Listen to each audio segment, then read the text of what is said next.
What are integers? Integers are positive and negative whole numbers, including 0. So think of a number line. I have 0 in the middle. Then I have numbers like 1, 2, 3, 4, and so forth. Here on the negative side, I have a negative 1, negative 2, negative 3, negative 4, and so forth. These numbers right here are integers. They don't include decimals. They don't include fractions. That's 8. That's the easy part. It becomes tricky when you start including negatives. So think about it. I have a negative 5, then I have 3. Now I want to add these two integers and see what I get. How do I do that? So there is one way you can think about it. I have negative 5s. I have 5 negatives. So I say 1, 2, 3, 4, 5. Then I have 3 positives, right? Because this is a positive number. So I would say I have 1, 2, 3. Now, each pair of positive and negative is going to cancel each other out. So this cancels each other, it's gone. This cancels each other, it's gone. This cancels each other, it's gone. What do I have left? I have these 2 left. So that's my answer. My answer is 2. However, they are negative. So the answer is negative 2. So in other words, negative 5 plus 3 is equal to negative 2. You can also use a number line to find the answer. I'm starting at negative 5, which is right here. Then I'm adding 3 plus 3. I skip 3 units to the right. 1, 2, 3. I'm here. That's plus 3. So where am I? I am at negative 2, which is my answer. So let's try another one. What if I have negative 3 plus 5? Okay. So let's see what happens. We have 3 negatives, 1, 2, 3. And we have 5 positives. The positive and negative pairs are going to cancel each other out. So that's gone. This pair is gone. This pair is gone. What do I have left? I have 2. It's positive, right? Positive 2.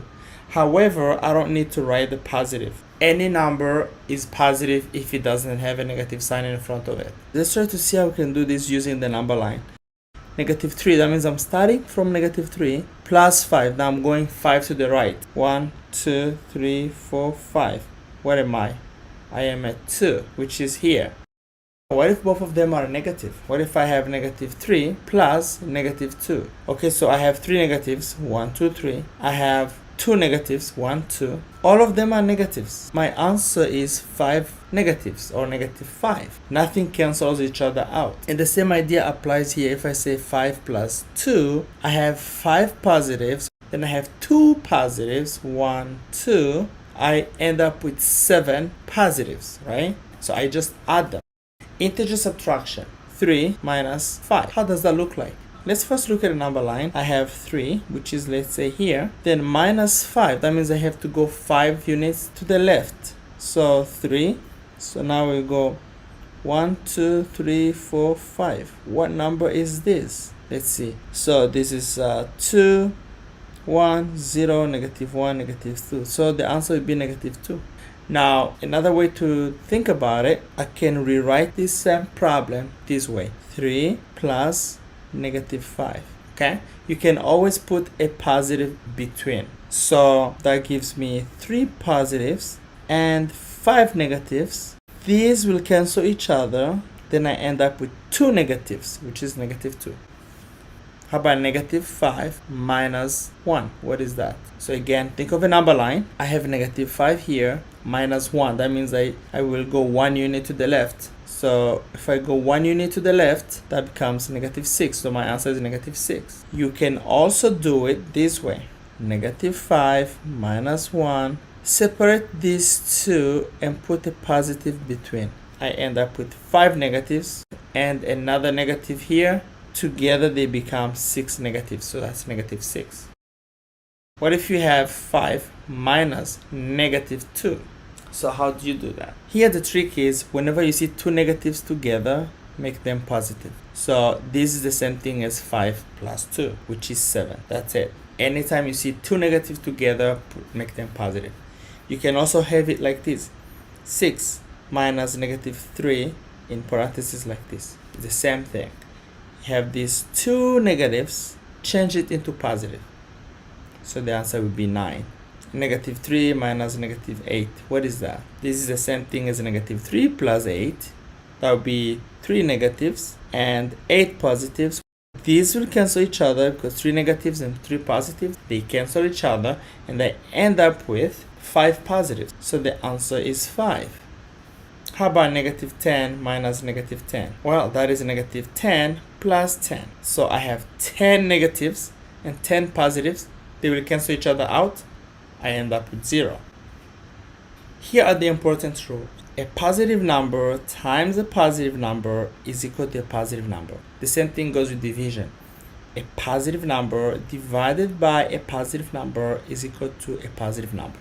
A negative number times a negative number is equal to positive. Okay, this dot here is another math symbol for multiplication. A negative number divided by another negative number is also going to be positive. Basically, whenever the two signs are the same, the answer will always be positive.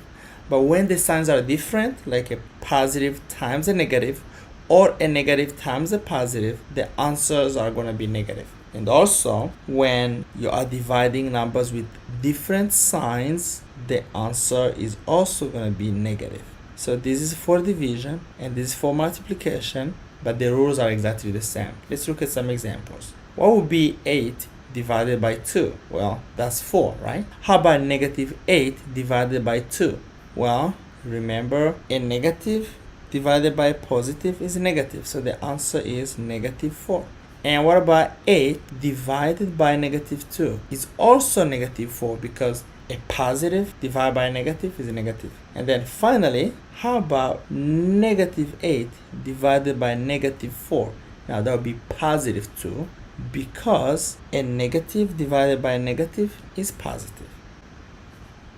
The same thing applies with multiplication. 6 times 4, that is 24. How about negative 6 times 4? That's negative 24 because a negative times a positive is negative. So how about 6 times negative 4? That's also negative 24. Whereas negative 6 times negative 4 will give you positive 24.